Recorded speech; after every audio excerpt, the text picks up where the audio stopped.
No vídeo de hoje, o caso da leitora que leu mais de 2.000 páginas no mês, mas só conseguiu finalizar 2 leituras. Oi, aqui é a Mari do Sonho Distante e hoje eu trouxe aqui um vídeo para falar sobre as minhas leituras do mês de junho. E é exatamente isso que eu falei agora. Eu li 2.100 páginas aproximadamente, mas eu só finalizei 2 leituras. O que aconteceu? Para onde essas páginas foram? Antes de começar a explicar o que aconteceu, se você é novo aqui no canal, seja muito bem-vindo, seja muito bem-vinda. Já aproveita para se inscrever aí embaixo e ativar as notificações para ficar sabendo sempre que sair vídeo novo por aqui. E deixa o seu like para dar um apoio aí, dar uma forcinha pro canal, pro YouTube entender que você tá gostando do que vê por aqui e continuar te entregando os vídeos e também recomendar o vídeo para mais pessoas que assistem um conteúdo parecido. Eu não ia fazer esse vídeo de leituras do mês de junho justamente porque não tem leituras pra falar pra vocês, basicamente. Tudo bem que foram mais de 2.000 páginas lidas, mas essas 2.000 páginas estão diluídas em vários livros, porque eu gosto de ler vários livros ao mesmo tempo. Só que muitas vezes eu nem termino esses livros e eu vou lendo, assim, bem aos pouquinhos. E, ai, mas lê o seu trabalho, como que você não consegue ler? Eu sei que é o meu trabalho. E eu também não sei como eu não consigo ler. Eu não sei o que acontece. Quem vê os vídeos de Tibiara aqui do canal, com aqueles 50 livros que eu mostro, né, deve achar que, nossa, como ela lê. Aí chega aqui no vídeo de leitura no final do mês. Pra onde foram todos aqueles livros que ela separou pra ler? Ficaram de enfeite aqui em cima da mesa. Essa é a verdade. Então vamos lá. Eu acabei de gravar um vídeo pro Catarse, contando quantas páginas eu li em cada dia, quantas páginas de cada livro nos mínimos detalhes. E aqui eu vou tentar dar um geral, então, de cada uma dessas leituras, começando pela primeira leitura que eu comecei em junho, porque essa daqui eu ainda não terminei, também não sei quando vou terminar, tipo, quando eu tiver tempo, quando eu quiser, quando eu tiver vontade, quando eu tiver de bom humor, entendeu? Que foi Os Irmãos Karamazov. Esse aqui foi o nosso clássico do mês de junho. E aí eu comecei super empolgada. Inclusive na parte que eu tô agora, eu tô começando a me interessar um pouquinho mais na história. Mas, assim, até chegar aqui, eu li muitas páginas bem assim, forçada mesmo. Tipo, nossa, eu tenho que ler, eu tenho que gravar o vlog pro Catarse, eu tenho que atingir minha meta, eu tenho que produzir conteúdo. E boa parte dessas páginas foram lidas na base desses pensamentos. Mas aí a partir de alguns momentos aqui eu tô curiosa, não vou dizer que eu tô interessada na história, que eu tô gostando, eu tô curiosa. E aí, essas páginas que eu li até agora, que no caso eu li até a página 437, o livro tem 860, então, literalmente metade. E aí, foram essas as páginas de Os Irmãos Karamazov que eu li no mês de junho. E todas essas páginas me renderam aí, eu acho que 3 vlogs, 3 diários de leitura lá pro Catarse. Daí também o mês de junho foi o mês de ler A História do Ladrão de Corpos, que era o livro do mês da Anne Rice. Tinha separado ali em torno de 6 capítulos por dia. Eu li 8 capítulos. Ou seja, não foi nem...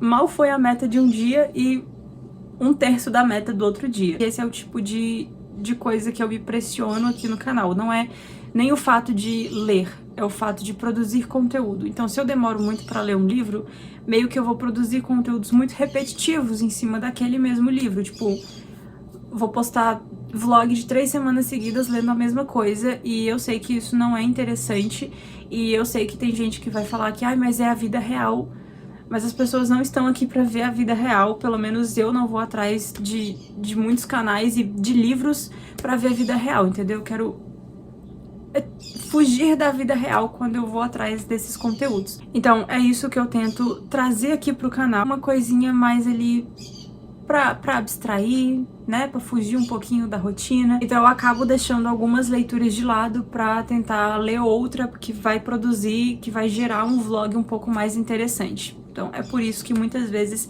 algumas leituras que eu faço por aqui ficam abandonadas. Daí, outra leitura também que eu não finalizei, mas eu li algumas páginas no mês de junho, foi Casa de Folhas. Eu estou aqui agora na página 118. E eu tô começando a chegar na parte interessante da coisa, então provavelmente eu vou seguir nesse ritmo com esse livro, tipo, bem de pouquinho em pouquinho. Até porque agora eu vou entrar na parte... Ó, eu tô aqui, e aí, tipo, literalmente, se eu virar a página, eu já entro nas páginas caóticas. Então eu tô tentando me preparar psicologicamente pra chegar nessas partes. E aí nós chegamos à primeira leitura que eu finalizei no mês de junho, que foi só lá no dia 18. E é um livro que eu tava lendo desde o mês de março, que é Elizabeth. Inclusive fiz aquele desafio, né, de lendo 100 páginas por dia, que eu não li 100 páginas por dia, mas eu finalizei a leitura do desafio. Então, sei lá, no final do desafio eu tava lendo 180 páginas pra conseguir dar conta de cumprir o desafio, mas eu consegui finalizar essa leitura. E eu não demorei a ler esse livro porque ele tava ruim. Eu demorei justamente por causa daquilo que eu acabei de falar. Eu deixei a leitura desse livro de lado por um tempo pra fazer outras leituras que gerariam vlogs diferentes e talvez mais interessantes do que ficar mostrando esse livro em 10 vlogs seguidos. Mas a leitura foi finalizada e eu gostei muito do livro da Elizabeth e eu quero muito ler mais coisas sobre ela. E eu perdi a conta de quantos filmes eu assisti sobre a Elizabeth enquanto eu lia esse livro. Aí, outro desafio que eu também fiz pra tentar finalizar outra leitura, porque eu falei lá no vídeo da TBR de junho, que esse mês de junho, no caso, não esse mês agora, ia ser um mês de leituras encalhadas, né? Um mês para tentar finalizar leituras que já estavam em andamento. E uma leitura que eu tinha em andamento por aqui era Outlander, e eu resolvi tentar fazer aquele desafio das 100 páginas também. E assim, funcionou nos primeiros dias, mas faltou um pouquinho para finalizar. Eu tô aqui na página 519, ele tem 797, quase 300 páginas aí que faltam pra ler. Só que esse livro aqui, eu conheço o meu ritmo em cima dele, então eu sei o quanto eu vou conseguir ler dele até começar a ler o segundo volume. Não tô muito preocupada com isso daqui, porque é uma releitura, então mesmo que eu não consiga terminar, sei lá, eu posso ler o segundo volume mesmo assim, porque eu também já li o segundo volume, então também é uma releitura, mas é porque eu tô fazendo anotações, então eu quero mesmo terminar de reler para poder terminar de fazer essas anotações. Mas então tivemos aí algumas páginas de Outlander lidas. Quando eu comecei o mês de junho, eu acho que eu tava na página 126. Isso, 126. Então eu li quase 300 páginas dele no mês de junho. Aí vamos para a próxima leitura iniciada, não finalizada, no mês de junho, que foi Trono de Jasmim, que eu comecei a ler pro vlog temático da Semana do Orgulho, no caso do Dia do Orgulho, que foi dia 28 de junho, mas eu queria fazer a semana toda temática. E aí, pra começar essa semana temática, eu já peguei o quê? O livro mais difícil da TBR que eu tinha separado, que foi Trono de Jasmim, uma fantasia de 500 páginas. E é óbvio que eu não consegui terminar, né, porque eu fiquei saturada. Então eu li aqui 257 páginas desse livro. No primeiro dia do desafio, eu tava indo bem, li 190 páginas dele em um dia, nem esperava que eu ia conseguir ler tudo isso, mas eu fui perdendo um pouco o interesse nesse livro, porque assim, eu falo mais dele lá no vlog, mas eu queria deixar registrado aqui também, caso você não queira assistir o vlog, não tenha assistido ainda. Esse livro começou de um jeito bem interessante, tá? Com a protagonista aqui, que é uma das protagonistas, né? Que é a princesa. E o irmão dela é um imperador. Só que o governo dele meio que funciona na base de assassinar mulheres e dizer que elas estão sendo sacrificadas por um bem maior. E aí a irmã dele, né? No caso, essa protagonista aqui, a princesa, a Malini, ela ia ser sacrificada também. Ela estava a caminho de sua pira, né, da fogueira, onde ela seria queimada junto com algumas criadas dela. E aí, no meio do caminho, ela decide que não é isso que eu quero pra mim, eu não quero ser queimada viva. E o irmão dela não gosta nem um pouco dessa atitude dela de ter fugido desse dever que ela tinha de ser queimada viva. E as criadas dela acabam indo, né, acabam sendo queimadas e ela fica. Só que o irmão dela manda ela para uma prisão, e essa prisão fica numa espécie de templo no alto de uma montanha, onde outras crianças também foram sacrificadas em nome desse bem maior aí. E aí ela vai ficar lá presa com uma carcereira que dopa ela de vinho e remédio, na esperança de que ela fique tão fraca que ela acabe realmente morrendo. E nessa prisão, nessa montanha, a Malini, a princesa, vai conhecer uma criada, a Priya. E eu queria muito que esse livro fosse só sobre essas duas.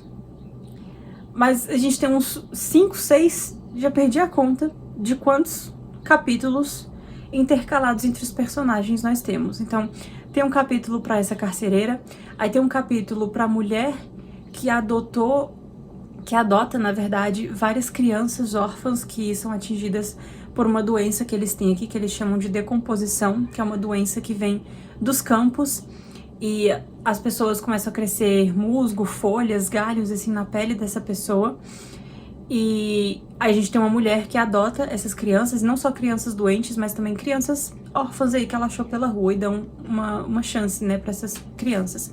Então a gente tem um capítulo pra essa mulher, a gente tem um capítulo pro marido dessa mulher, a gente tem um capítulo para um líder de um grupo rebelde, aí tem o capítulo da Priya, o capítulo da Malini, o capítulo da carcereira da Malini, e talvez até mais personagens aqui que eu nem lembro mais da existência. Então eu comecei a ficar muito agoniada com isso, porque é muito personagem pra acompanhar, são muitas coisinhas acontecendo, e aí quando você começa a entrar assim num ponto de vista, a entender o que tá acontecendo ali naquele pedaço com aquela pessoa, muda o capítulo pra uma pessoa completamente diferente, que tá acontecendo uma coisa completamente oposta, e aí você fica tipo, mulher, quieta numa história só e vamos focar numa história só, porque eu tô ficando confusa. E aí eu acabei deixando a leitura desse livro de lado, porque ele tava me travando. E aí a gente sabe que tem um grupo rebelde que tá ameaçando matar o imperador, que no caso é esse irmão da Malini, e a gente vai acompanhando as consequências e os planos em cada lugarzinho. Então, como a princesa está passando por isso, como a princesa está lidando com isso, como o líder do grupo rebelde está lidando com isso, sabe?